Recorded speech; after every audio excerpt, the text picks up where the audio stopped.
Hi guys, welcome back. What if the 1800s, the age of top hats, telegrams, and moral perfection hid one of history's most secret kinds of love?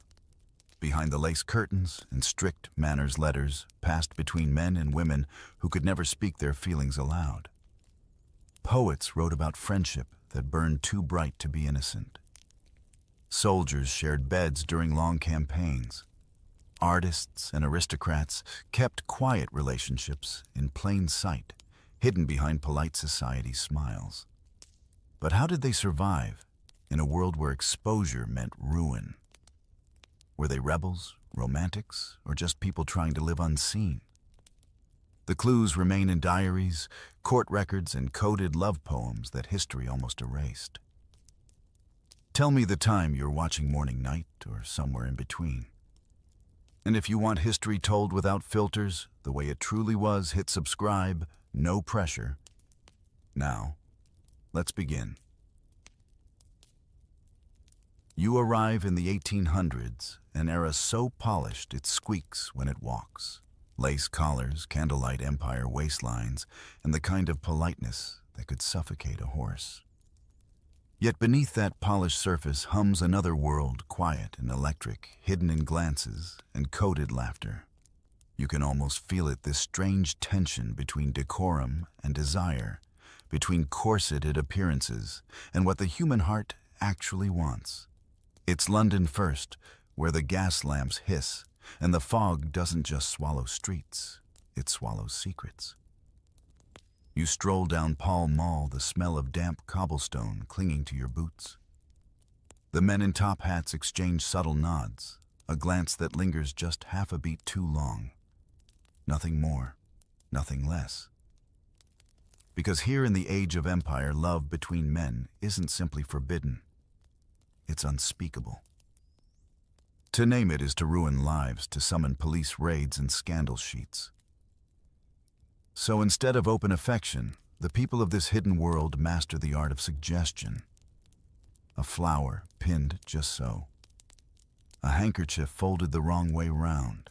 A code that only the lonely seem to understand. You'd think such repression would kill desire. But history says otherwise.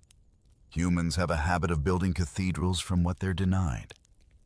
So in the absence of freedom, queer life in the 19th century becomes almost theatrical.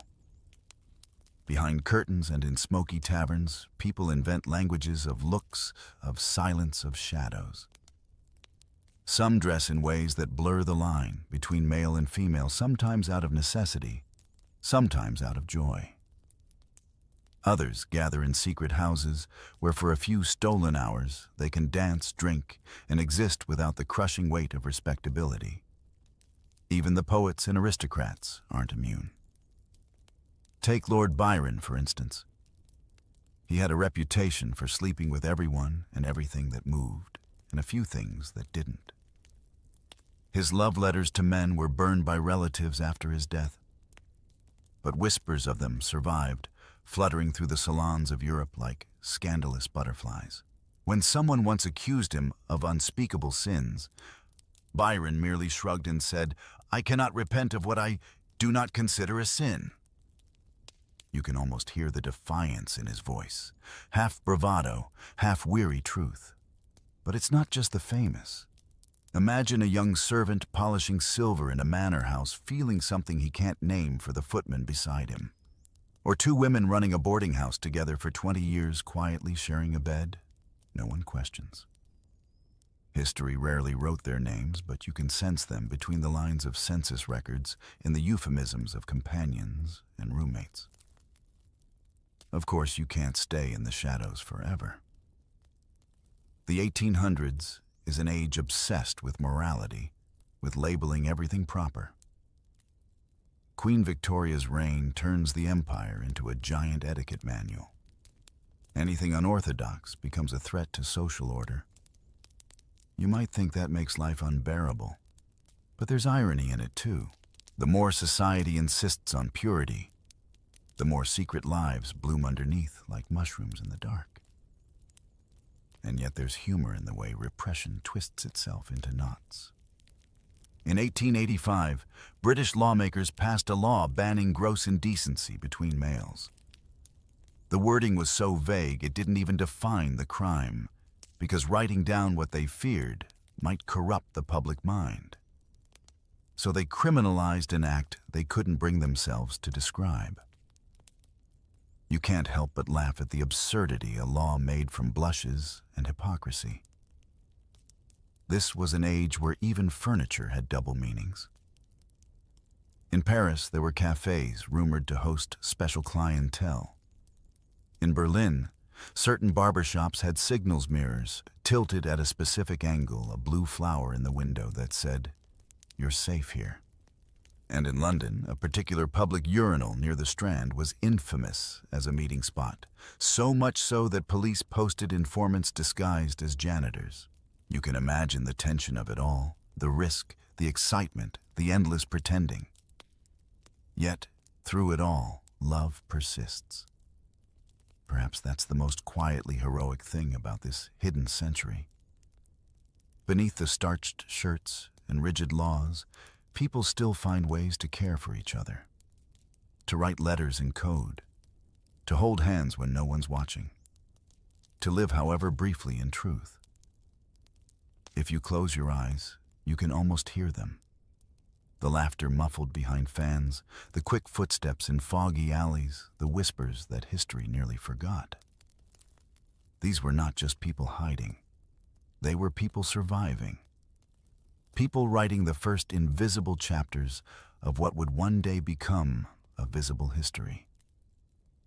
And while the empire itself struts in marble halls and military uniforms, you stand in the velvet shadows with those who loved differently and dared to remain human in a world that tried to erase them. You lean closer to the flickering candlelight, the smell of ink and sealing wax heavy in the air. Paper rustles like a heartbeat. In the 1800s, love between men and women of the same sex couldn't be shouted aloud, but it could be written. Carefully, secretly, sometimes beautifully, and sometimes even accidentally. Letters became both a lifeline and a trap. They were how affection survived in an age of silence. Yet each word was a loaded weapon, because a single sheet of paper found in the wrong hands could destroy a reputation forever.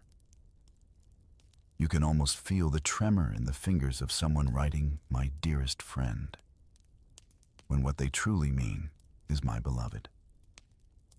One of the most famous examples comes from Anne Lister, the English landowner whose diaries fill more than 4 million words, some of them written in a secret code she devised herself. Her entries describe flirtations, heartbreaks, and relationships with women in astonishing detail. When her neighbors saw her walking briskly through Halifax in her tailored black coat, they nicknamed her Gentleman Jack. She didn't seem to mind. She once wrote, "I love and only love the fairer sex." You can almost imagine her smirking as she wrote it, daring the future to judge her.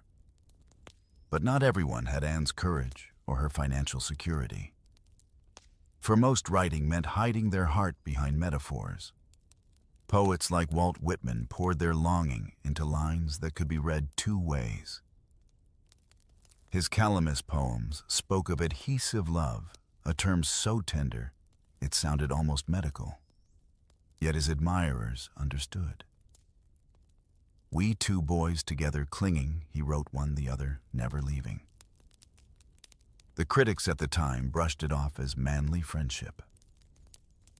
You almost want to laugh. It's the politest act of denial in literary history. Writers learned to cloak meaning under the finest silk of language.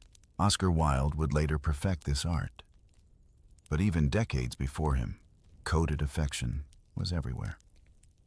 A man might write, "You are my soul's twin," and the reader, if they were in on it, would feel the weight of what went unsaid. Words became a shared disguise, a secret handshake passed between souls.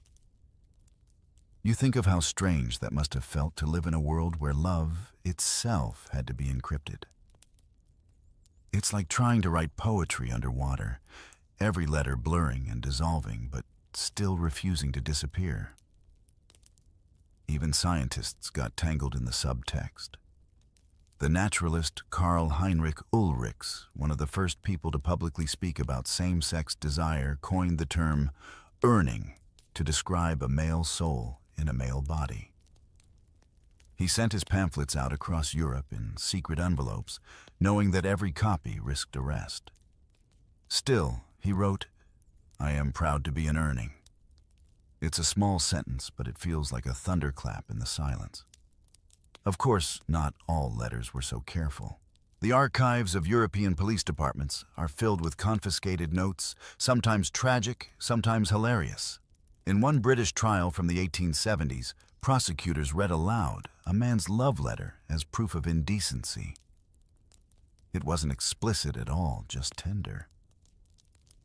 The courtroom laughed at words like "my sweet boy," as if affection itself were a crime. You can almost see the man's face standing there as his heart is turned into evidence. And yet paper is stubborn. It outlives shame. Centuries later, we find these letters again in archives tied with faded ribbon edges, browned by time. What was once dangerous is now precious. The same lines that could have destroyed a life now illuminate it. History, as always, has a sense of irony. You might even recognize something familiar in it. Think of today how messages sent in secrecy still carry the same trembling thrill. The fear of exposure has simply changed shape. Back then it was a maid intercepting the post. Now, it's an unread message sitting on a glowing screen. The tools evolve, but the human heart refuses to. And oh, the creativity of concealment. Lovers wrote with invisible ink made from lemon juice, which could be revealed only by holding the paper near a flame. They composed poems where every first letter of each line formed hidden words. They exchanged books with passages underlined, creating a code that only the two of them could decipher. Imagine walking past someone in a ballroom pretending to be strangers, while knowing that in your pocket rests a note that could ruin or save you. Even across continents, the pulse continued. In the colonies, officers and explorers sent letters home that hinted at deep comradeship. Some historians now suspect those stiffly worded phrases were anything but platonic. After all, when you're months at sea or years in the jungle, loneliness has a way of rearranging moral boundaries. But they never wrote it plainly. They couldn't. So they wrote about loyalty, admiration, unbreakable bonds. A century later, you read between the lines, and the truth glows through like candlelight behind old paper. There's something heartbreakingly human about it all. The sheer effort it took just to say, "I miss you." The risk of a sentence. The courage to write, even when the world said you shouldn't exist. You start to realize that these letters aren't just love stories. They're acts of rebellion pressed into envelopes and sealed with trembling wax. And somewhere you picture a hand hesitating over a final line, a drop of ink swelling like a heartbeat before falling. The writer folds the paper, presses it shut, and hopes it reaches the right person. That hope, that fragile, stubborn hope, is what kept love alive in a century determined to erase it. You wake to the sound of boots echoing down narrow streets. The world outside has changed. The whispers of love that once hid behind poetry and letters now face something colder law. The 1800s, with all its lace and civility, is about to show its iron teeth. You can almost feel the chill of authority in the air. As the century marches forward, moral panic tightens its grip. Governments across Europe begin sharpening their definitions of decency. And because society can't stand what it doesn't understand, it decides to legislate it. You'd think lawmakers would have bigger problems, famine, war, empire. But no. The idea that two men might care for each other somehow becomes a national emergency. Let's start with Britain, because it wrote the playbook. In 1885, Parliament passed what became known as the Labouchere Amendment part of the Criminal Law Amendment Act. It made gross indecency between males illegal, an elastic phrase so vague it could mean almost anything. There didn't need to be evidence of an act, just suspicion. One letter, one rumor, one servant's testimony could ruin a life. Ironically, Queen Victoria herself refused to sign an equivalent law against women, allegedly saying, "No such thing exists." It's almost comical homosexuality apparently could be abolished by royal disbelief. You can picture the atmosphere's smoky courtrooms, reporters licking their pencils, the accused trembling under cross-examination. The judge frowning with theatrical disgust, the jury pretending to faint. It's morality as performance art. But the consequences are no act. Men are imprisoned, careers destroyed, families disgraced. The public reads about it in newspapers, between war bulletins and horse races.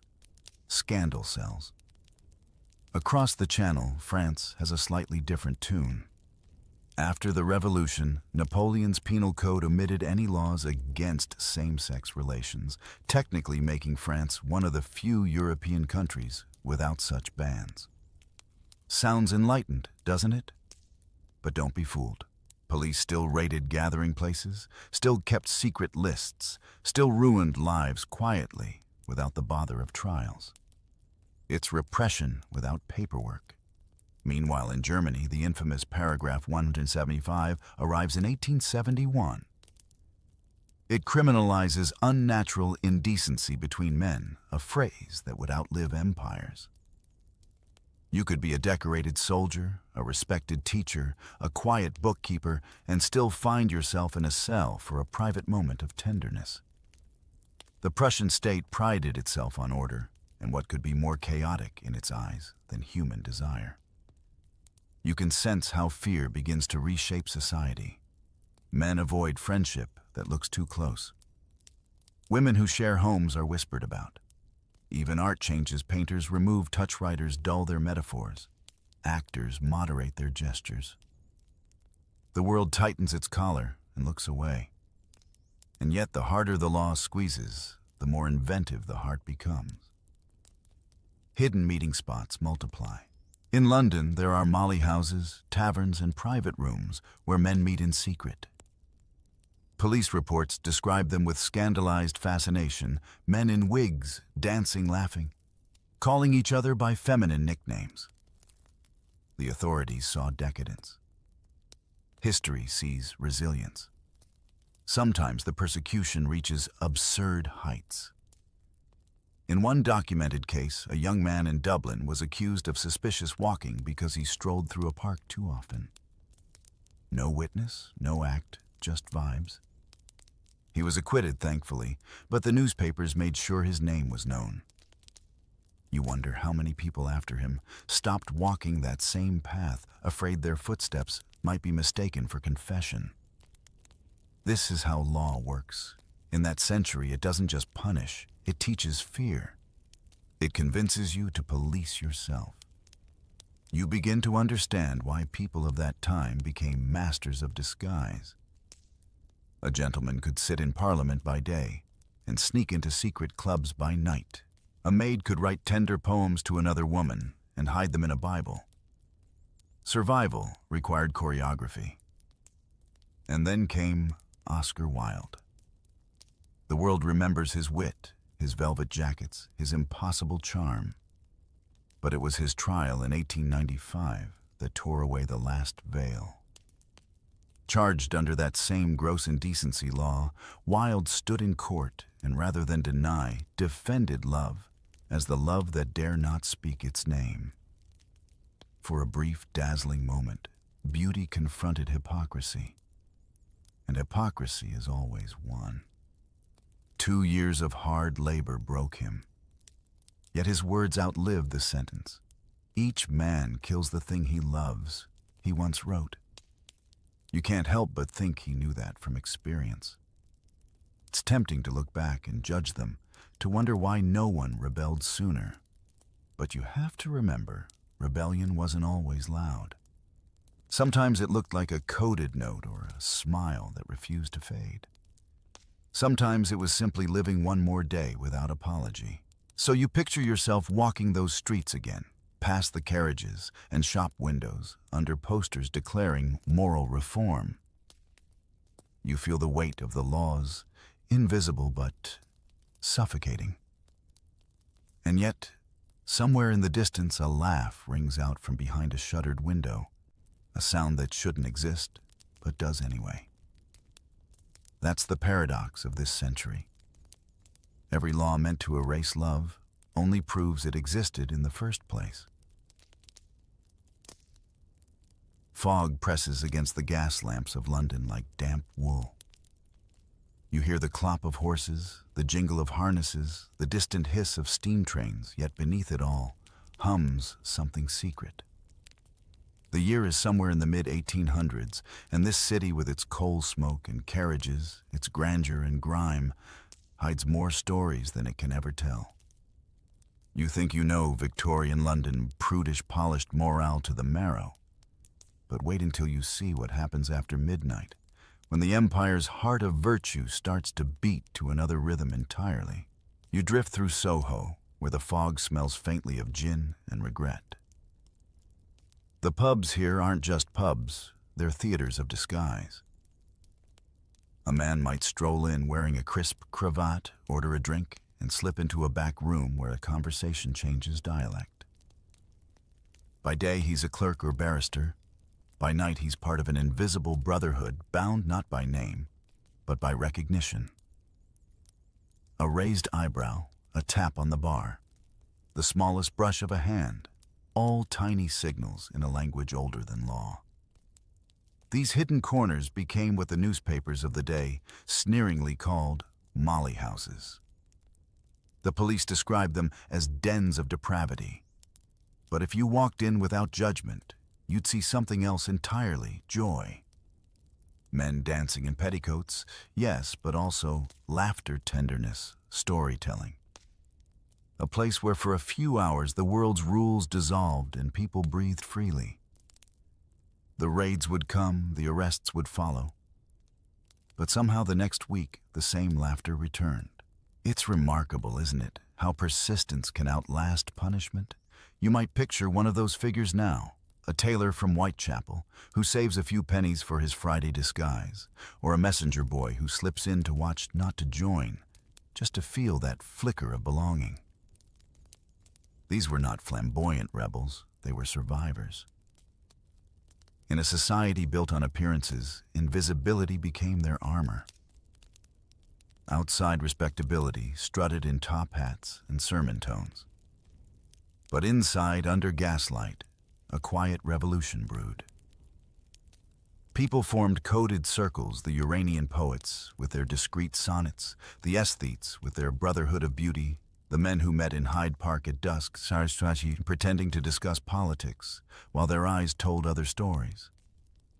The police pretended not to notice until the newspapers needed a scandal. One of the most famous raids happened in 1880 at a club in Cleveland Street. It was run by a man named Charles Hammond, and its clientele included telegraph boys, nobles, even members of Parliament. When the scandal broke, the government panicked, not because of the acts themselves, but because exposure threatened the illusion of moral superiority on which the empire prided itself. A few arrests were made, then quietly buried. It was the Victorian way, hypocrisy wrapped in a sermon, tied with a ribbon of silence. You imagine wandering along the Thames afterward. The river smells metallic and fog curls around your boots. Somewhere near the embankment stands a solitary gas lamp. Under it, two figures linger just a little too long before parting ways. It's tender, not tawdry, though the tabloids would insist otherwise. The entire century seems obsessed with pretending that love is only noble when it fits the rulebook. But London, that vast machine of contradictions, keeps creating spaces where rulebooks burn. And oh, the coded talk. There was a whole lexicon of the underground. The sisterhood, they called it. Camp queer Molly's words, born from mockery that later became badges of defiance. The language of survival has always been clever. Like that, it turns insults into armor. Sometimes, amid all the repression, there's dark humor. One police report complained that plainclothes officers could not apprehend the suspects, for they had all exchanged attire. You can't help but laugh, half the force of the law undone by borrowed corsets and wigs. History doesn't always move forward. Sometimes it just trips over its own absurdity.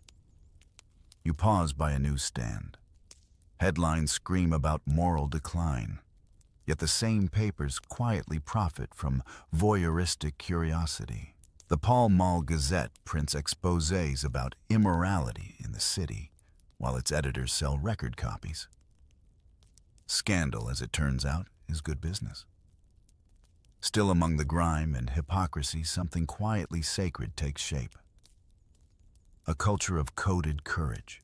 People memorize escape routes, memorize looks. Some even start sketching each other's small portraits hidden in drawers. Faces captured not for vanity, but for proof that we existed. Imagine that needing a portrait, not to be remembered, but to confirm your reality in a world that insists you don't exist at all.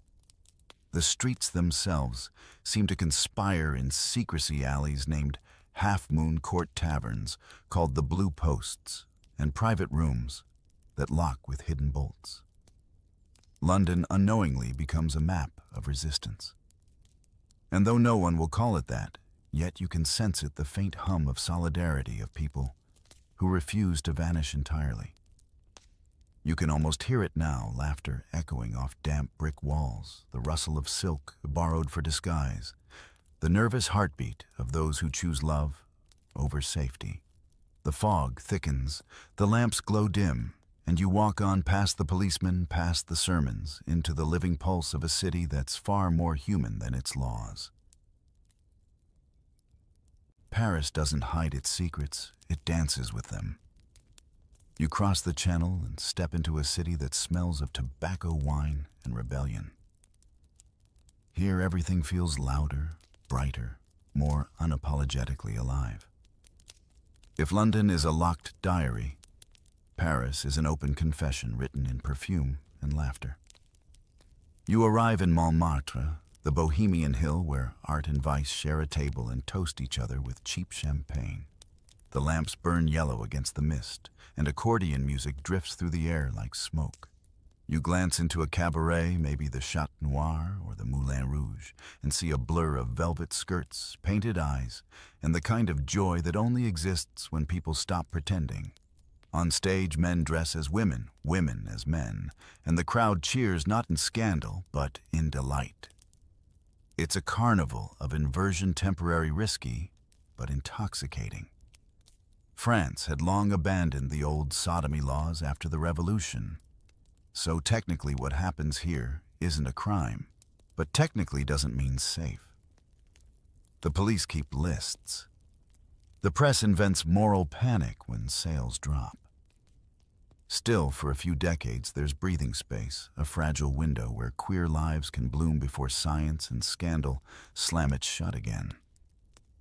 You wander into the smoky heart of Le Monocle, a club known for its women in tuxedos and short hair, what polite society calls inverties.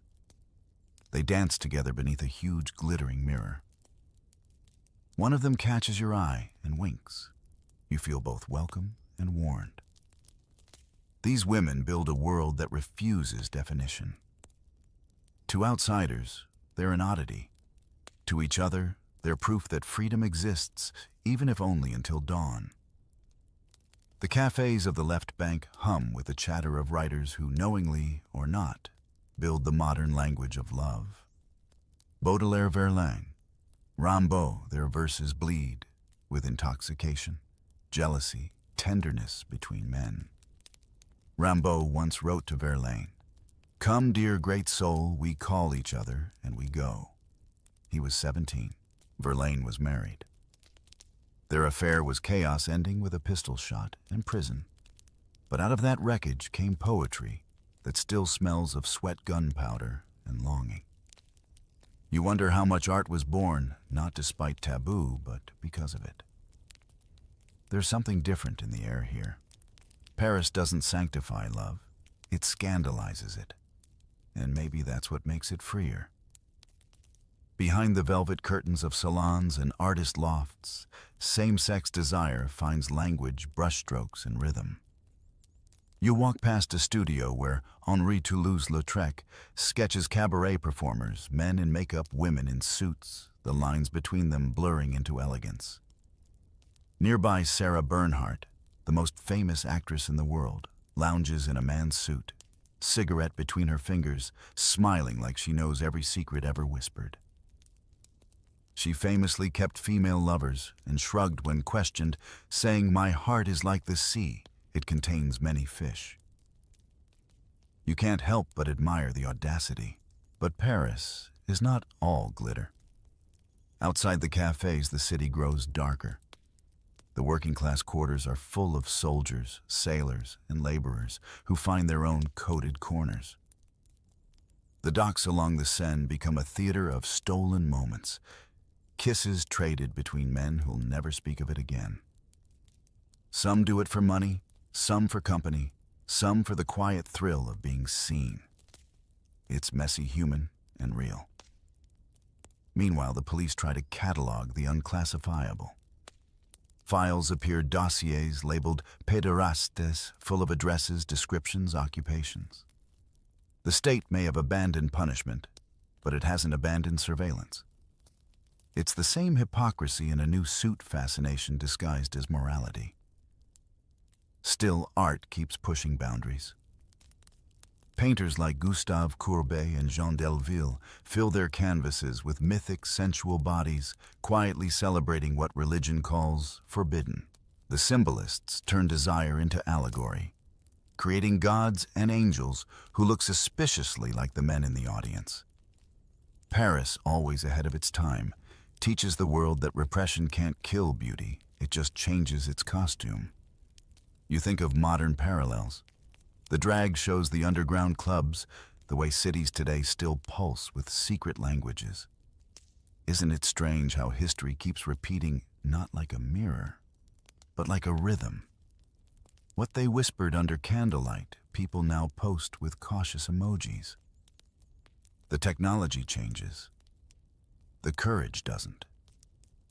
In the Belle Epoque's glow, queer love briefly steps out of the shadows, not loudly, not safely, but visibly enough to leave footprints. You imagine two men walking home through narrow streets after a masquerade, masks still in hand. The dawn light makes their sequins look like armor. One laughs softly, saying something you can't quite hear. Maybe a promise, maybe just a joke. Either way, for that fleeting moment, they're free. And that, perhaps, is the most revolutionary act of all in a century that worships constraint to love, even quietly, without shame. The sea wind smells like iron and salt as you sail across the Atlantic, leaving the glitter of Europe behind. The year is drifting toward the late 1800s, and on the other side lies America, a land that prides itself on freedom, yet struggles to define what that word truly means. You dock in New York first, where ambition and loneliness live side by side like mismatched roommates. The city hums with invention, streetcars, electric bulbs, jazz beginnings. But under its bright new energy lingers the same old rule: the heart must behave. There are no official laws against same-sex relationships in most states yet, but society itself is law enough. Morality pamphlets are handed out on corners. Churches preach against unmanly affections. You can feel the tension, a country young enough to imagine anything, but already afraid of its own imagination. Still love finds its loopholes.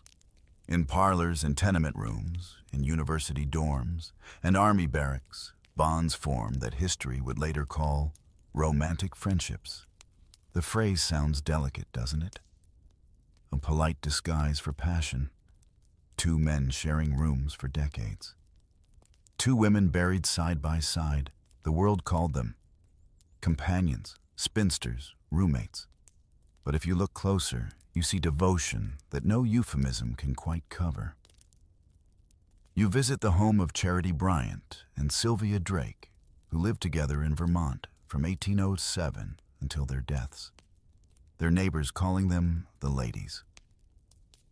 Their partnership lasted 44 years, and the local church recorded them as a married couple in all but name. You can almost picture them sewing by lamplight, finishing each other's sentences, and daring the town's curiosity to grow tired before their love did. In Boston, meanwhile, the poet Emily Dickinson writes letters to her friend Susan Gilbert that throb with tenderness, come to me tonight and every night.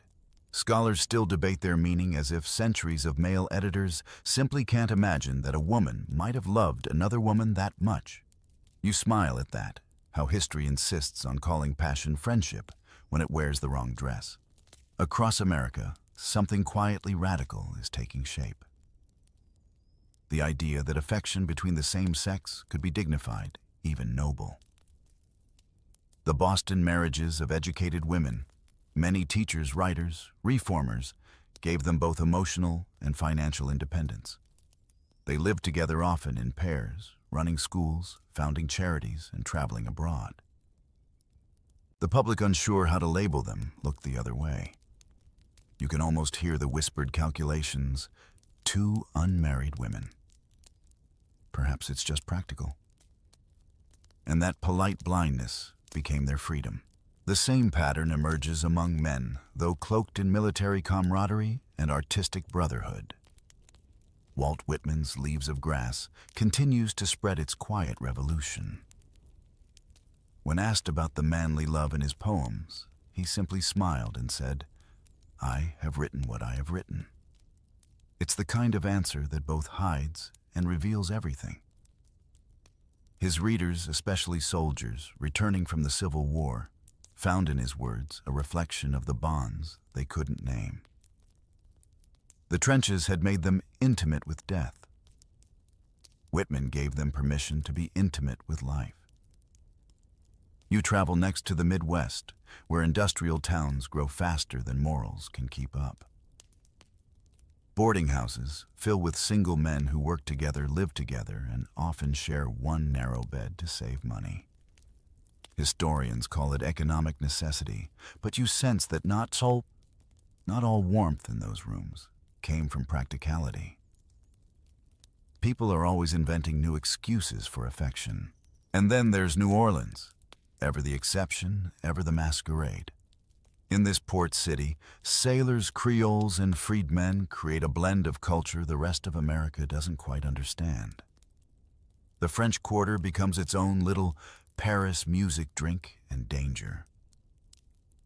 During Mardi Gras, men in satin dresses walk openly down the street, masks, concealing only names, not intentions. No one asks questions, at least not until Lent arrives and virtue returns with the hangover. You can't help but notice the irony. Europe criminalized love through its courts. America policed it through silence. No prisons, just erasure. But sometimes silence is more brutal than bars. To exist meant to pretend to let history call you a lifelong friend and hope someone somewhere would read between the lines. And yet, you find tenderness everywhere.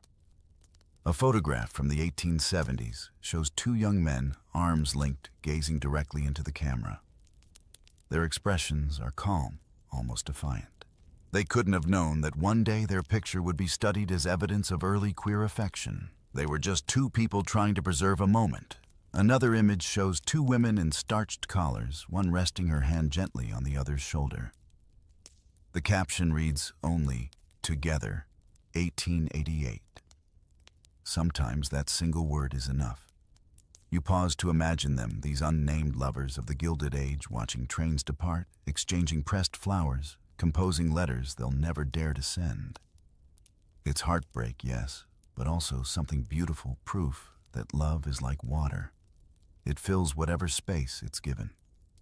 So you keep walking down the brick streets of this new world, hearing the clatter of typewriters and trolley bells, feeling the pulse of a society rushing toward modernity, but dragging its fear behind it. America, like Europe, is a place of contradictions, freedom on paper, restraint in practice. But under that shiny surface, another America hums a quieter one, built of devotion, too stubborn to die. You think the 1800s belonged only to Europe and America, but listen closely, and you'll hear the heartbeats of other worlds, beating beneath colonial boots, singing love songs that empires tried to silence. You travel east now, away from gaslight and opera houses, into lands where tradition once held its own rhythms of intimacy. The British Empire stretches like a shadow across continents, bringing with it railways, rifles, and less visibly, its laws. In its luggage, the Victorian moral code polished to a shine of righteousness. Where it lands, old customs vanish. Your first stop is India, where before the colonizers arrived, the world of gender and desire was far more fluid. Ancient Hindu texts spoke of third genders and divine dualities. Temples once depicted lovers of all kinds carved in stone unashamed.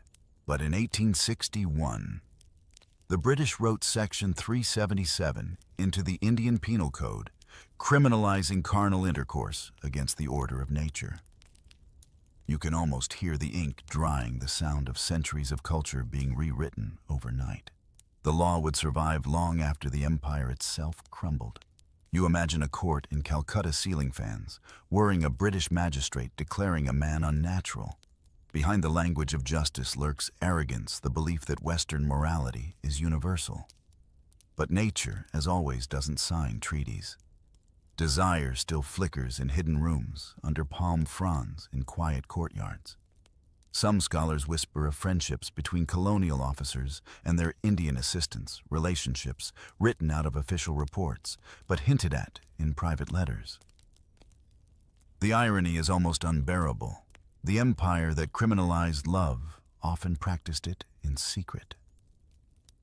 From India, you move toward Africa, where missionary schools rewrite the world line by line.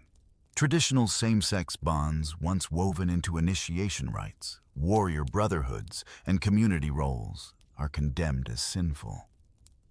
Yet oral histories preserve them. Among the Nandi in Kenya, female husbands take wives to maintain family lineage. In some parts of the continent, intimate partnerships between men existed long before Europeans drew their borders. But the new preachers and administrators arrive with Bibles in one hand and criminal codes in the other. And they rewrite not just religion, but memory. The Pacific tells a similar story. In Samoa, the Fa'afafine people born male but living as women were respected, even cherished. In Hawaii, pre-colonial society had the concept of Icane same-sex companions among chiefs.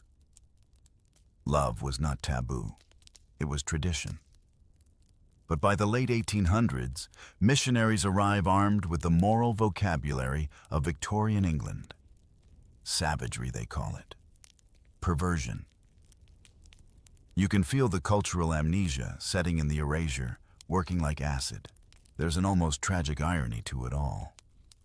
The empire claimed to bring light to the dark corners of the world, but in truth, it dimmed the lights that were already there. The native languages of affection and identity, complex, spiritual, beautiful, were replaced with imported shame. You can imagine the confusion of someone told that their way of being accepted for generations is now a crime punishable by prison. Still, resistance brews quietly. In port cities, Calcutta, Cape Town, Manila, Hong Kong, sailors and traders create microcosms of freedom. On the docks, identities blur. Men wear earrings, women wear trousers, and nobody asks too many questions. Global trade does what no sermon can stop. It mixes people desires and possibilities. You can almost smell the sweat and salt, hear the polyglot laughter. History might not record their names, but their stories float in the sea air. And within the empire's own ranks, contradiction thrives. British officers stationed abroad often live double lives upholding morality in reports, while indulging in the very vices they condemn. Diaries of explorers and anthropologists hint at this hypocrisy. The famous Sir Richard Burton translator of the Kama Sutra secretly documented same-sex customs in the Middle East and Africa, calling them the sotatic zone. He couldn't publish his findings openly, of course, but he kept meticulous notes, half scientific, half personal curiosity. You wonder how much of his fascination was observation and how much recognition. Colonialism didn't just suppress it, exported shame like a product, stamping it on laws that would last for centuries. Even after independence, those same penal codes remained as if the empire's ghost had signed the Constitution. You see it still today, the echoes of Victorian morality surviving long after the Victorians themselves turned to dust. And yet beneath the layers of conquest and code, something endures. The local traditions, the older stories, they don't vanish completely. They survive in songs, in rituals, in the quiet persistence of people who refuse to forget who they are. You can almost hear them, the whispered prayers at night, the small gestures of defiance, the shared laughter that colonial laws could never quite erase. Maybe that's the lesson of this journey across oceans. The heart, no matter where it beats, always finds a language. Empires can rewrite laws, but they can't rewrite longing. So you sail onward, watching the colonial ports fade into the horizon, their harbors glittering with both cruelty and courage. Behind you lies a world rewritten. Ahead waits another one that will soon try to redefine love in the language of science. The world smells different now, of formaldehyde, disinfectant, and chalk dust. You've entered the laboratories and lecture halls of the late 19th century, where morality puts on a white coat and calls itself science. The candlelight of secret letters and cabaret nights gives way to the glare of gas lamps above medical tables. The age of emotion is being replaced by the age of classification. The first thing you notice is the certainty. Every man with a microscope believes he's staring at the truth. But what they're really staring at is fear dressed up as discovery. The Victorians can't stop talking about progress yet. When it comes to desire, they start marching backward. Love becomes pathology. Passion becomes specimen. In Germany, a man named Karl Heinrich Ulrichs begins to fight back. Before anyone else dares, he writes pamphlets arguing that same-sex desire is not a vice, but a natural variation. He calls those who feel it earningsmen with a female soul in a male body. It's clumsy language by today's standards, but revolutionary in his time. In 1867, he stands before a congress of German jurists and declares trembling but resolute, "I am proud to be an Urning." The hall erupts in outrage. He's shouted down, booed off stage, but history remembers him as the world's first openly gay activist. Yet while Ulrichs argues for understanding, other doctors sharpen their scalpels. Richard von Krafft-Ebing, an Austrian psychiatrist, publishes Psychopathia Sexualis in 1886, a book filled with case studies that labels same-sex attraction a perversion. It sells out in weeks. Ironically, he claims to be studying abnormality.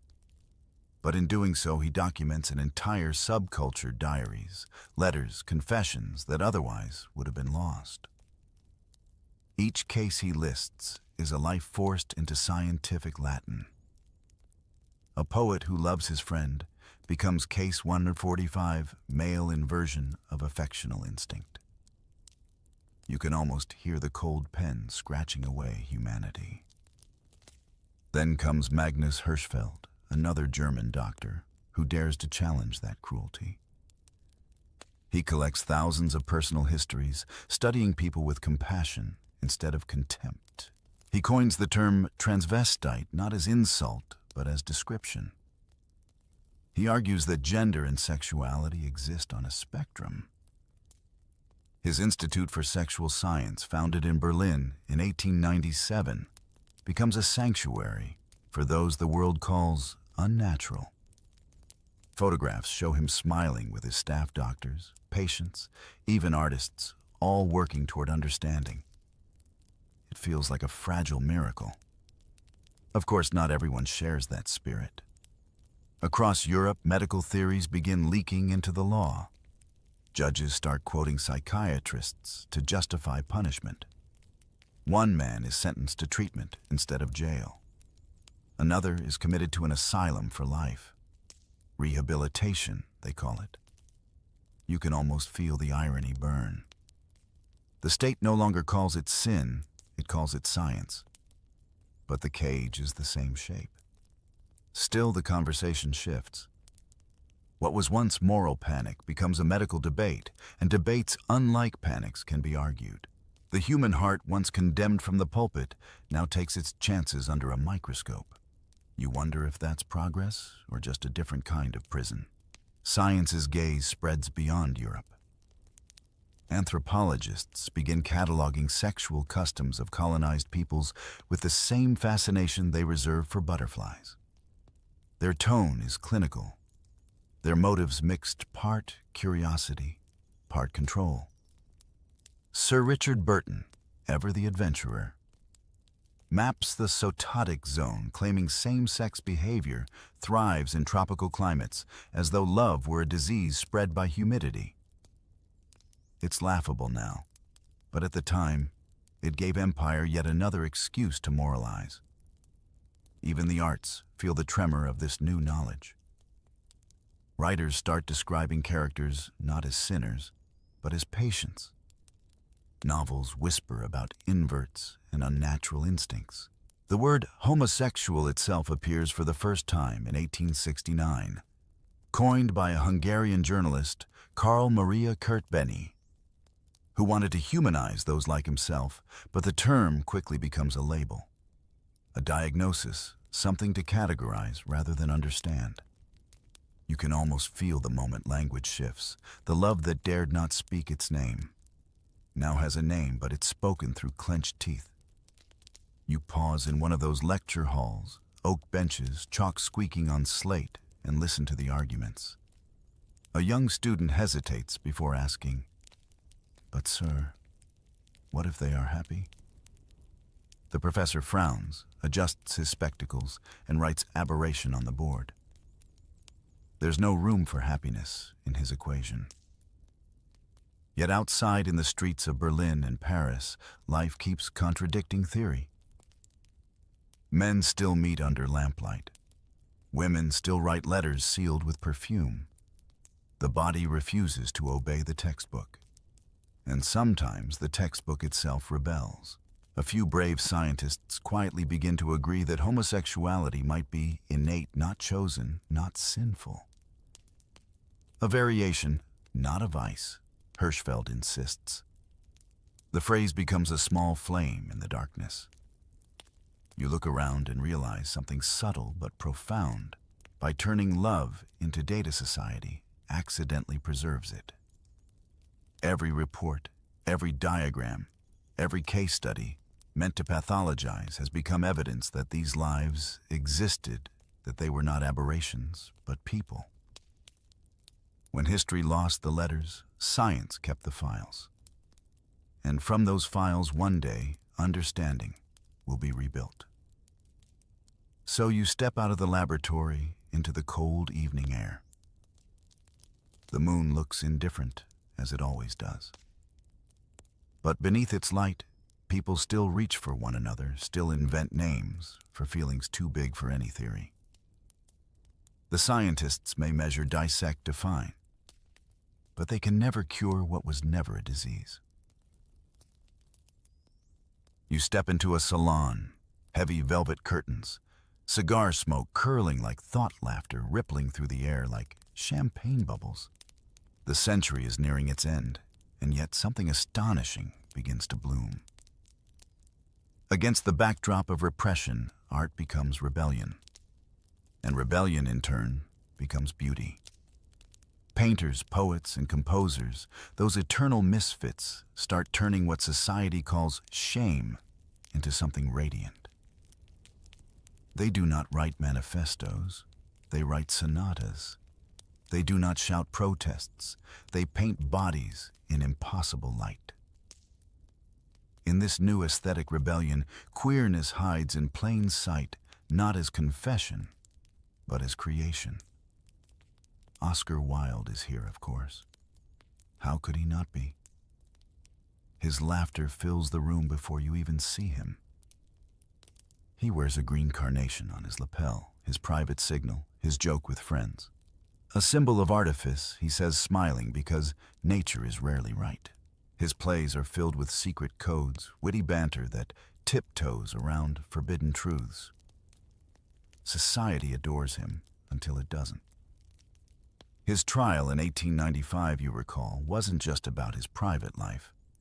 It was a public crucifixion of every man who ever dared to be beautiful. When the prosecutor demanded he define the love that dare not speak its name, Wilde replied, "It is that deep spiritual affection that is as pure as it is perfect." You could hear the air leave the courtroom. For a moment, art and honesty shared the same breath. Around him, other artists mirror that courage. In Vienna, Gustav Klimt paints shimmering bodies golden and androgynous, swirling together in a sensual blur. In France, Henri de Toulouse-Lautrec sketches cabaret performers of every gender, and none treating their glamour not as spectacle, but as truth. And in Russia, Pyotr Ilyich Tchaikovsky writes symphonies that sound like yearning itself. He writes letters too carefully, nervously, to his confidants about the impossibility of his love for men. You can almost feel him pouring all that repression into his music. Listen to his Pathétique symphony, and you can hear it, the ache of beauty born under pressure. This era, for all its cruelty, accidentally gives birth to modern identity. The more society insists on silence, the louder art begins to hum. You stroll through galleries and opera halls, where queer desire hides in brushstrokes and overtures encoded for those who know how to look. Wilde once said, "Man is least himself when he talks in his own person. Give him a mask, and he will tell you the truth." It seems everyone takes his advice. The salons of Paris, Berlin, and Vienna become both stage and sanctuary. You find Colette, the French writer and performer, dancing on tables, kissing her female lover on stage, sending critics into moral spasms. "I love what I love," she says simply. You wish history had more of that kind of honesty. Nearby, Aubrey Beardsley sketches Wilde's plays with bold, erotic curves that scandalize the British public. They called it decadence. He called it art.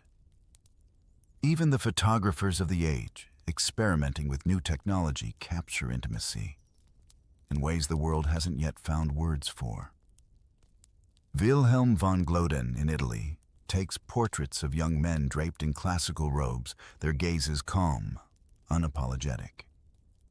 He claims it's about Greek aesthetics, but the tenderness in his images says otherwise. The authorities look the other way. Art, after all, provides plausible deniability.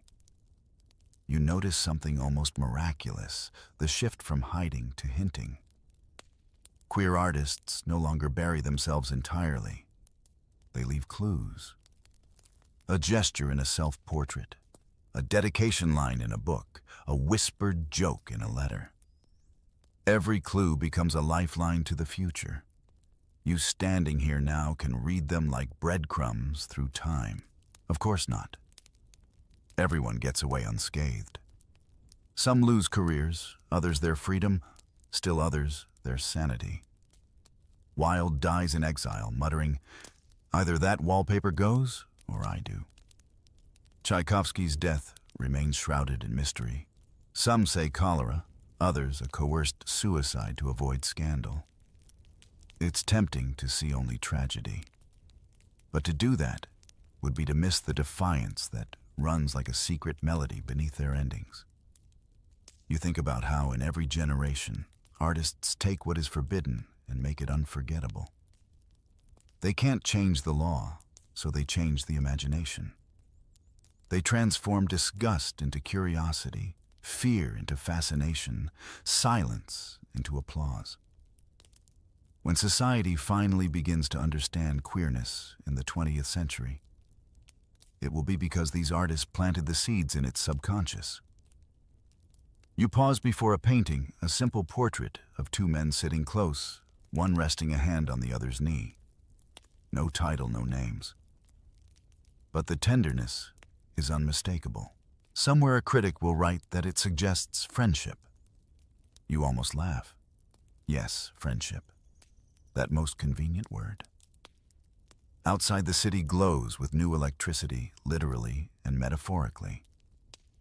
The world is learning to light itself artificially, and maybe that's the perfect metaphor for this moment.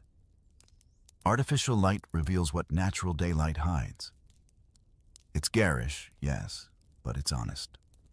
You step back into the night, your footsteps echoing over cobblestones that have carried revolutionaries and lovers alike. Behind you, laughter spills from a cabaret door. Inside, someone sings a torch song in a smoky voice, a melody about a love that the world still refuses to name, but one that everyone deep down understands. You've wandered through whispers and lamplight, through letters, prisons, and ballrooms.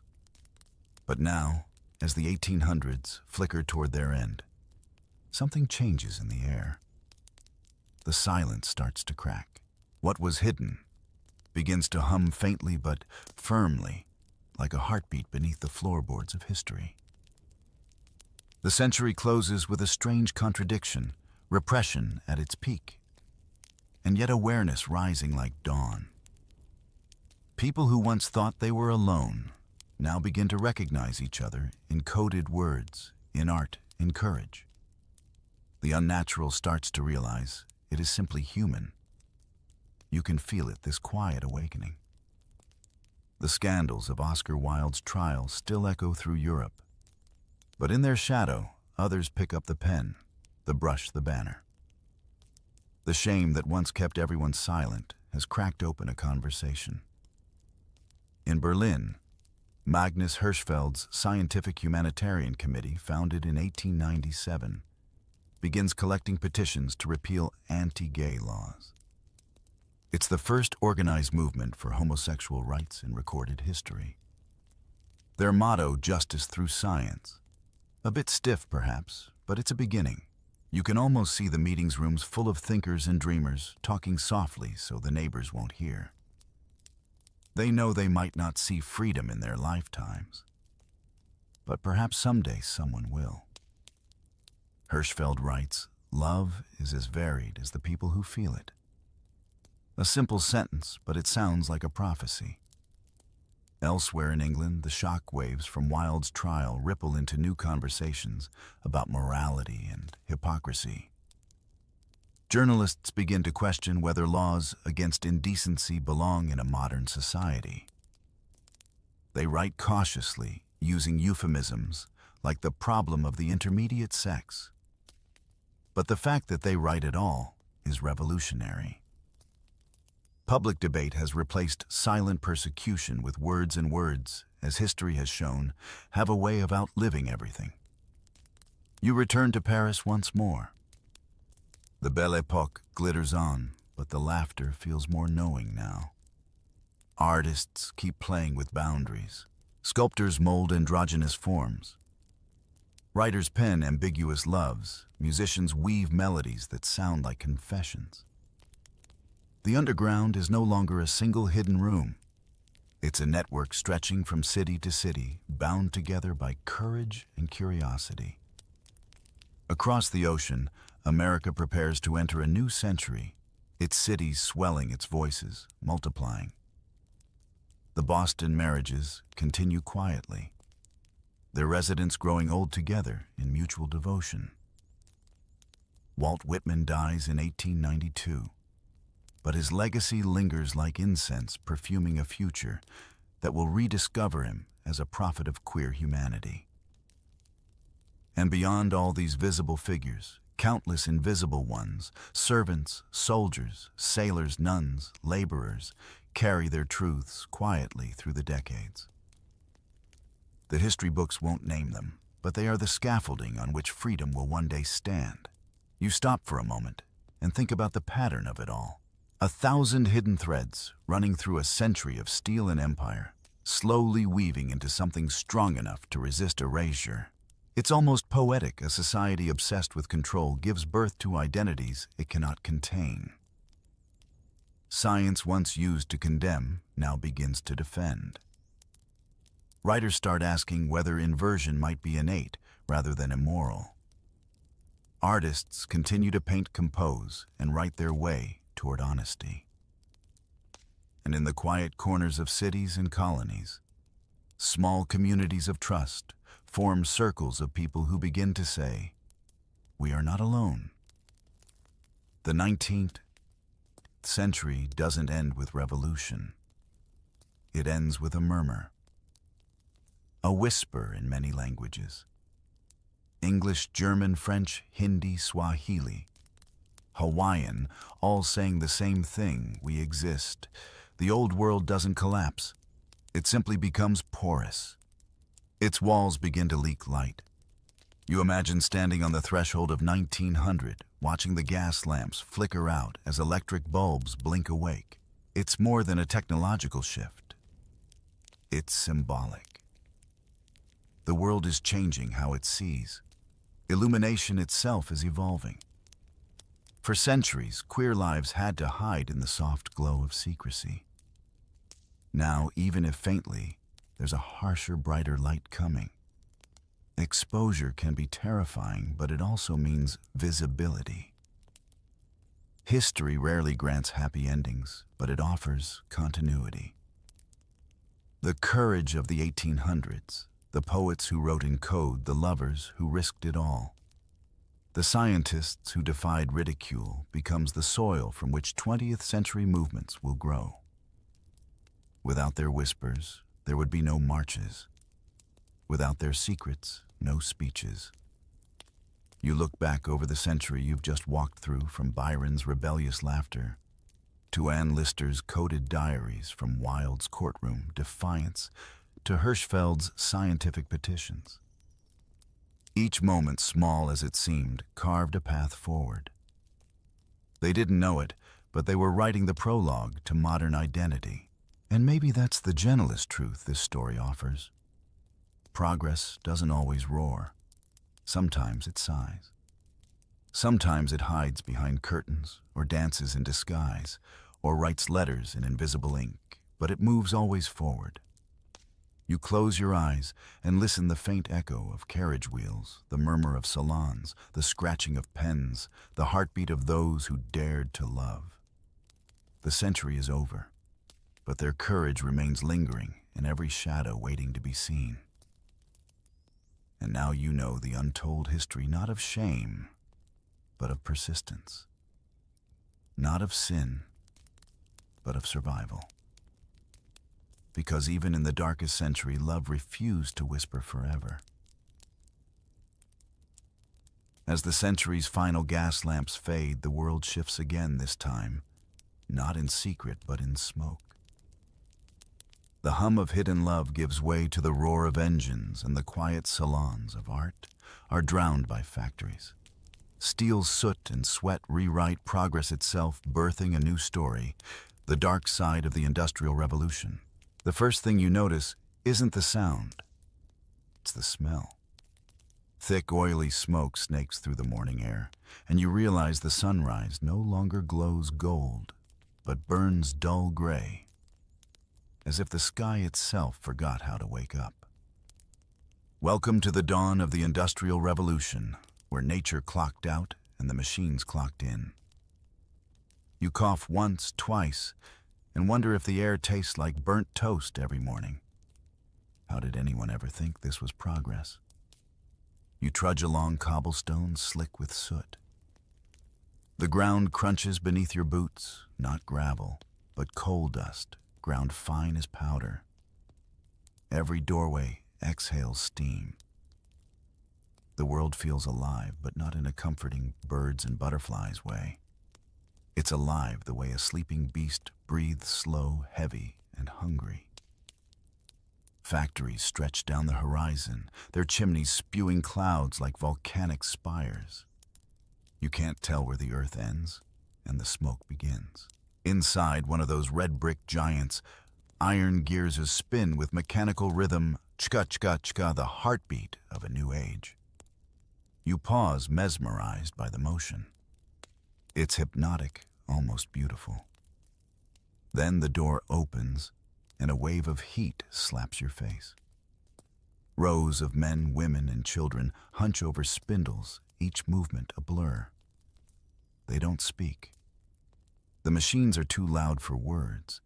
It's as if the world decided conversation was overrated and replaced it with grinding metal. You wonder if anyone ever imagined this future while sitting by candlelight 50 years earlier. Did they picture progress looking like a furnace? Did they imagine a world where people traded starlight for smoke and rivers for canals that ran black? Because here even the water looks exhausted, thick with dye and runoff swirling with colors that should belong to sunsets, not sewers. A foreman struts past, tapping a cane against his palm. He doesn't shout. He doesn't need to. The workers already move faster when they sense him. You spot a boy, maybe 12, lugging a basket of cotton so heavy it nearly topples him. He grins when he catches you watching, as if embarrassed to be seen struggling. You almost want to tell him it's okay to rest, but you know he won't. Rest isn't part of the schedule. There's a strange rhythm to it all. Order, efficiency, control. The city hums like one vast machine, every person a moving part. It's mesmerizing and terrifying at once, like standing inside a clock tower and hearing the gears grind inches from your ear. The irony hits you. Time feels faster here, yet somehow nobody seems to move forward. Out in the streets, merchants shout, carriages rattle, and somewhere in the distance a church bell tolls. You glance at the steeple, its stone turned black by years of smoke, and think how strange it must be to pray for clean air. The bell's tone feels softer now, muffled by the industrial growl. Maybe even heaven has to shout a little louder to be heard. You remember hearing that cities like Manchester, Birmingham, and Glasgow were once small towns wrapped in green. Now they're a sea of chimneys, their rivers running chemical blues and metallic greens. People call it progress, but you can't help noticing that progress smells a lot like burnt iron and wet wool. A man in a waistcoat bumps into you, muttering about modern miracles. He's carrying a brochure about the latest steam engine, sleeker, faster, stronger. You peek at the sketch, a massive iron beast pulling carriages across the countryside. He grins, saying, "Soon we'll outpace the wind itself." You smile politely, though part of you wonders if humans can move faster than wind can. They also outrun their own consequences. There's something darkly funny about it all. A world obsessed with improvement, yet blind to what it's breaking. You imagine someone 100 years from now standing in your spot squinting through history books asking, "Didn't they notice the sky turning black?" You'd like to answer, "Oh, they noticed. They just had deadlines." You walk past a pub where exhausted men nurse pints of ale before another shift. Their faces are mapped with soot, their eyes glazed with the kind of fatigue no nap can fix. One of them raises his mug toward you and says, "To progress." You lift an imaginary glass, because really, what else can you do? As you continue, a horse-drawn wagon rattles by, carrying barrels of something that smells faintly metallic. The driver hums a tune lost under the wheels. Behind him, a line of chimney sweeps march like tiny soldiers, brushes slung over their shoulders like rifles. You think of how they crawl into chimneys, narrower than coffins, armed with nothing but rags and courage. And you wonder if the price of progress is this much ash. Who gets to call it advancement? Above the rooftops, the sun tries to break through the haze. It doesn't make it far. You squint at the pale circle and realize the new century isn't arriving with light, but with smoke. Progress, it seems, has a strange sense of humor. It gives you steam engines and takes away sunsets. You stop for a moment, letting the heat, the smell, the noise sink in. The world around you is loud, alive, and endlessly busy. It's the beginning of something colossal, a new age. You can almost hear the century creaking open like a heavy iron door, and deep inside something whispers, "This is only the beginning." You quickly learn that the machines don't serve humans, they consume them. The factory you stand in feels less like a workplace and more like the belly of a great beast, its hunger measured in shifts and steam. Every gear's turn sounds like a growl. Every hiss of the boiler is a sigh of appetite. You might think invention is noble, a product of human genius. But here invention feels more like a monster that learned to eat without chewing. Take the textile mills, for instance. The spinning jenny, that miracle of progress, sits humming in the center of the room, surrounded by a dozen smaller looms, like worshippers at an altar. Its whirring spindles twist cotton into thread faster than any human could dream of doing by hand. But to feed it, you need hands, small ones. You notice them darting between the gears, quick as mice belonging to children who should be skipping stones or arguing about who gets the last crust of pie. Their fingers disappear into the machinery, and every now and then someone gasps. The sound cuts through the factory noise for just a moment before being swallowed again by the rhythm of production. If you think that's exaggeration, look at the records from the time. A 10-hour day was considered merciful. 14 was the norm. There's a sort of cruel poetry in how the era defined efficiency, more output, less humanity. And you can't help but smile grimly at how familiar that sounds. Ever been told to work smarter, not harder? Well, the Industrial Revolution invented that slogan's darker cousin, work harder, and we'll call it progress. You step closer to the looms, and your sleeve brushes against the threads, warm, oily, alive with motion. The forewoman, a wiry woman with a voice like a whistle, snaps. "Keep clear of the rollers, love. They've got no manners."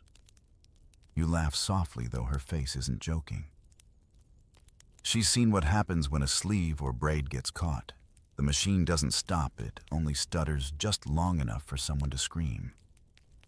Somewhere above you, shafts of light sneak through grimy windows. Dust hangs in the air like fog, glittering faintly deceptively pretty. If you didn't know better, you might think the whole room was filled with tiny stars. But they're not stars. They're fibers. They cling to skin, to lungs, to life itself, and over time, they choke everything they touch. Mill fever, the workers call it. You wonder how many of them ever realize that progress can kill quietly, without a single heroic headline. In the corner, a man oils the gears with the patience of a priest performing a ritual. He hums a hymn as he works something about mercy. You almost laugh at the irony, mercies, in a place where even the walls sweat heat. You think of the inventors, James Watt with his steam engine, Richard Arkwright with his frame names celebrated in textbooks as pioneers. But looking at this room, you can't help asking, did they ever imagine this? You take another step back and nearly trip over a crate filled with raw cotton. Its label reads, Imported American South. You pause. So this is where empire meets industry. The cotton grown by enslaved hands across the ocean spun into wealth here and sold back to the world as the miracle of modern civilization. The machine's appetite, it seems, doesn't stop at borders. You glance toward a girl working a carding machine. She looks about 10, her hair tied with a scrap of cloth, her arms marked by tiny scars. She catches your eye and grins, a strange bright grin amid all the gray. It's not so bad, she says, shrugging. You get used to the noise. You want to ask her what she dreams about, but something tells you she doesn't have the luxury. Sometimes you think about how invention once promised freedom.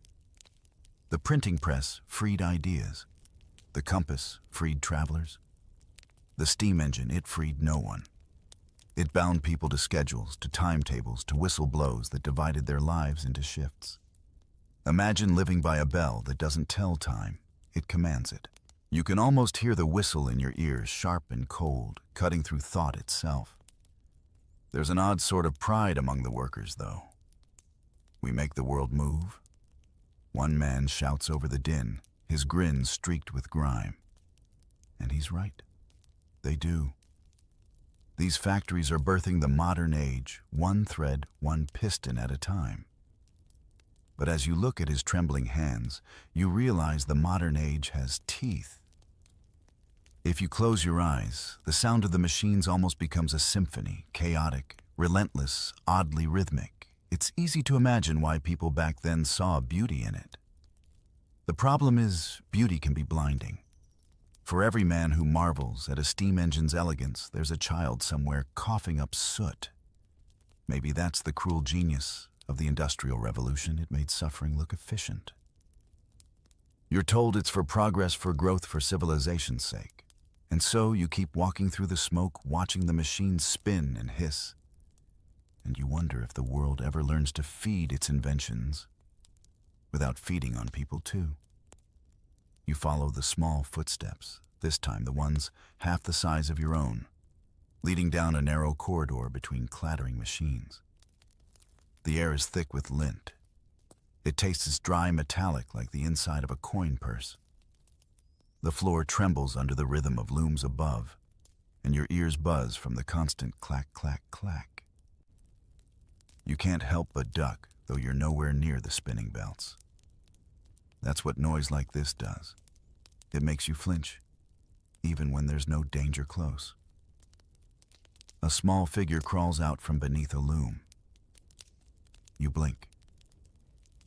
It's a child face smeared with soot, hair the color of the dust clouding the air. He carries a brush and a rag tied to a stick. He grins shyly before vanishing back under the machine, wriggling like a mouse between gears. The foreman nearby doesn't even glance at him. You realize this isn't sneaking, it's his job. They call them scavengers and piecers. The words sound almost quaint, as if they describe a nursery chore.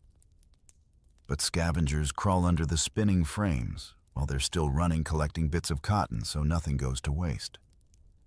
One wrong move, one slip, and the machine takes more than cotton. The piecers, usually girls, reach between threads to fix breaks mid-spin. Their fingers need to be small and quick. If you were to ask why children, the factory owners would say, they fit better. You'd like to believe that's sarcasm, but it isn't. You walk deeper into the mill, and the air turns hot and sweet, full of damp fibers. A boy coughs a raw, sharp sound, and a few others join him like a grim chorus. You think of lungs coated in dust, of children too tired to play after work. The Industrial Revolution didn't just steal their health, it stole their childhood and called it employment. Some of these children are orphans, apprenticed by workhouses under the guise of charity. You've probably heard of those grim stone buildings, where the poor were promised food and shelter in exchange for labor. What they got instead was a trade innocence for survival. There's a dark irony there, isn't there? The same empire that preached Christian virtue ran its machines on the bones of its children. You think of the reports that started surfacing men like Robert Blincoe, who described crawling through machinery as if the devil himself turned the wheels. Or the reformers horrified at what they found, pushing for laws like the Factory Acts. The first in 1833 said no child under 9 could work. Admirable on paper, but who checked inspectors were rare and lies were cheap. Many factories simply told the children to say they were older. Progress runs best when nobody asks questions. You step out for air, but even outside the soot follows. It coats your eyelashes. The streets teem with small workers on their way home. Eyes dull, hands cracked. They look like old souls trapped in small bodies. You catch one boy whistling and ask half joking, "Still got energy after all that?" He shrugs. If you stop, they say you're lazy. Then he flashes a toothy grin that's missing 2 teeth. You try to smile back, but the joke falls flat somewhere in your throat. The funny thing, well, darkly funny, is how normal it all became. Factory owners argued that working taught discipline, that it kept children away from mischief. You can almost hear the speeches, "It's character building." Imagine saying that while standing over a 12-year-old fainting from heat. It's the kind of logic that would make even satire nervous. A little girl passes carrying a bucket half her size. Her hands are red, swollen, blistered. She could be your sister, your daughter, your younger self from some other life. You watch her disappear into the fog of steam, and it hits you. These children aren't background details in a sad painting. They are the machinery. Without them, the Industrial Revolution would grind to a halt. The grown-ups designed the machines, but the children kept them alive. If you lived in that time, you might convince yourself it was temporary, just until the family gets by. But the truth is, once the machine starts feeding it, it never stops. Every invention meant to make life easier somehow made someone else's harder. You wonder if any of these kids ever dreamed of escaping of fields without smoke or rivers clear enough to see their reflection. Maybe they did. But dreams need air, and here even breathing feels like rebellion. You lean against a factory wall, watching them pass. Some laugh softly together. Others walk silent, heads bowed. The sky above is a dull, bruised color, the kind you see before rain. A flock of pigeons circles overhead, the only creatures still free to fly. You can't help but think how strange it is in an age obsessed with building the future. The smallest hands were the ones holding it up. And as the shift bell rings again, echoing through the alleys, you realize childhood didn't disappear. It was repurposed, industrialized, packaged neatly inside the gears of progress. The world didn't just invent the modern machine, it invented the modern childhood cut short. You think progress is beautiful? Try standing next to it when it screams. The whistle blows sharp as a blade and you flinch. The morning shift begins again. Steam coughs from every vent and the ground trembles with the pulse of engines. The factories are awake, hungry, impatient. This is where the Industrial Revolution sheds its polite mask and shows you its teeth. You're no longer watching invention. You're inside it, and it's alive. The heat inside the ironworks hits you like a wall. Sparks burst from molten metal and flashes of orange and white. The men here don't talk much, they can't. The roar of the furnaces drowns everything. You can feel the heat licking your skin, even from a distance. It's the kind of warmth that burns through fabric, through thought, through fear itself. The air tastes of rust and sweat and something faintly electric. A worker passes, his face streaked with ash, arms gleaming with sweat. He carries a long rod of iron toward the forge, his eyes focused on the glow ahead. He looks like a priest carrying a sacred offering. Only here the altar is fire, and the god demands flesh. You think of the word progress again and realize how easily it could be mistaken for sacrifice. Accidents are constant companions here. A man slips on an oil patch. His glove catches in a belt. Another's sleeve brushes a gear. There are no villains to blame, just the machine doing what it was built to do. Move forward no matter who's in the way. You remember reading that by the mid-1800s, thousands lost limbs or lives in these very halls. The newspapers called them industrial casualties, as if the word industrial could somehow sterilize the tragedy. You glance at the massive flywheel turning with perfect rhythm, and it's hard not to admire it. There's something hypnotic about power made visible metal, obeying motion, motion, obeying steam, and steam obeying human ambition. But if you stare long enough, you notice the cracks in that logic. Power doesn't flow one way. It feeds back. The workers feed the engine, but the engine also devours them, one spark, one shift, one decade at a time. In the corner, a mechanic with soot-blackened hands wipes his brow. "Beautiful, ain't it?" he shouts over the roar, nodding toward the machinery. You shout back, "Terrifying." He laughs a sound like gravel and replies, "Same thing most days." He turns back to his work, tightening bolts, with the patience of someone who knows the machine's temper. There's affection in his movements, like tending to a wild animal. You wonder if he realizes that it's already tamed him instead. The most dangerous part, you learn, isn't fire, it's routine. The moment when muscle memory replaces fear. When the mind drifts. That's when hands slip, belts catch, lives end. The company ledgers don't list names, only numbers. Injury count, downtime, replacement cost. The human part is the least efficient variable in the system, and the system doesn't like inefficiency. Outside, you watch a row of steam engines being tested, massive beasts exhaling white clouds into the morning air. The engineers beam with pride. You can't deny it's impressive. For the first time in history, humans have mastered power without wind, water, or muscle. They've built thunder in a box, but you can't help wondering what it means when a species finally learns how to mimic lightning. Does it remember how to stop?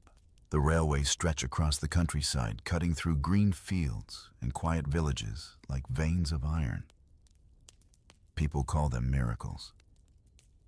You think of them more as scars, beautiful, yes, but reminders of what was carved away. The engines thunder by spewing smoke over cottages whose thatched roofs once smelled of wildflowers. The future is coming, whether anyone invited it or not. A curious detail, many workers believed their machines had moods. They spoke to them, pleaded with them, even apologized when they broke. Superstition, maybe. Or maybe it was survival instinct, an ancient reflex to appease the thing that holds your life in its gears. You catch yourself whispering, "Once easy now," as a piston jerks too close to your face and realize you're doing the same thing. Ever noticed how the language of progress sounds suspiciously religious? Factories called temples of industry, inventors praised as visionaries, workers told to show devotion to their trade. You half expect someone to hand you a hymnal titled "Steam and Salvation." And maybe that's the secret. The Industrial Revolution didn't just build machines, it built a new faith. One where the gods run on coal and miracles cost overtime. As dusk settles, you step outside the foundry. The The glow from the windows paints the street in orange halos like 100 small suns trapped behind glass. You can still feel the heat radiating from your clothes. The world hums with energy, raw, reckless, unstoppable. For a brief, dizzy moment, you understand why people worshipped it. The machine promises power, order, and progress. But as you watch the smoke curl upward, blotting out the stars, you can't shake the feeling that it also demands a soul in return. You step out of the ironworks and into the city. But there's no fresh air waiting for you. Only more smoke wearing a different perfume. The streets are alive. If alive still means breathing through soot, you try to take a deep breath and end up coughing instead. The cobblestones glisten with oily puddles, and somewhere a cartwheel splashes through one with a slurp that sounds almost obscene. Welcome to the industrial city, where the skyline is a forest of chimneys and the horizon smells faintly of despair. Everywhere you look, the buildings lean too close to each other, like gossiping neighbors. Laundry lines crisscross above your head, their gray sheets fluttering like surrender flags. The alleys are so narrow you can stretch out your arms and touch both sides at once. People live stacked on top of each other here, families of 10 or 12 crammed into rooms smaller than your kitchen. You try not to imagine the smell when rain soaks through the roof and mixes with smoke, sweat, and sewage. Too late you imagine it anyway. A woman passes you carrying a baby on her hip, her other hand clutching a bucket. She nods politely before disappearing down a stairwell that smells of mildew and boiled cabbage. You follow curious. The room below is dim lit only by the faint orange glow of a single candle. 3 other children sleep on straw sacks. One coughs a sound too deep for such a small chest. You realize the baby's not the only one struggling to breathe. The mother hums softly, her voice cracked but steady. She doesn't need to tell you this is home. Disease moves quickly in places like this. Cholera, typhus, tuberculosis, they thrive where air doesn't move and water lies still. The same progress that made soap cheaper made clean water harder to find. The pipes that carry waste run under the same streets as the ones carrying drinking water, and you can guess how well that ends. In 1854, a man named John Snow, not that one, traced a cholera outbreak in London to a single contaminated pump handle. One handle, hundreds dead. It's the kind of fact that makes you want to boil every drink you've ever had. Outside, you hear laughter. Children, barefoot faces streaked black, chase a hoop made from an old barrel rim. For a moment, you almost forget the smoke. Joy, it seems, is stubborn. But then, a factory whistle blares, and the sound scatters them like pigeons. Playtime's over. You wander toward the river. It's supposed to be a river, at least. The surface glistens with rainbow films of oil bubbles rising like lazy ghosts. The stench hits you before the view does sour chemical unmistakable. You'd call it tragic if it weren't so perversely impressive. The water itself seems to have joined the industrial workforce. It's a lie, you could joke, but the punchline's cruel. It is alive with bacteria. A man in a flat cap leans on the railing beside you. "Used to fish here," he says, not looking up. "Now I can't even find the fish-only boots." He chuckles dryly, then spits into the water. The spit vanishes instantly into the black current, as if swallowed by the city itself. You nod, unsure what else to say. Sometimes history doesn't need narration, it just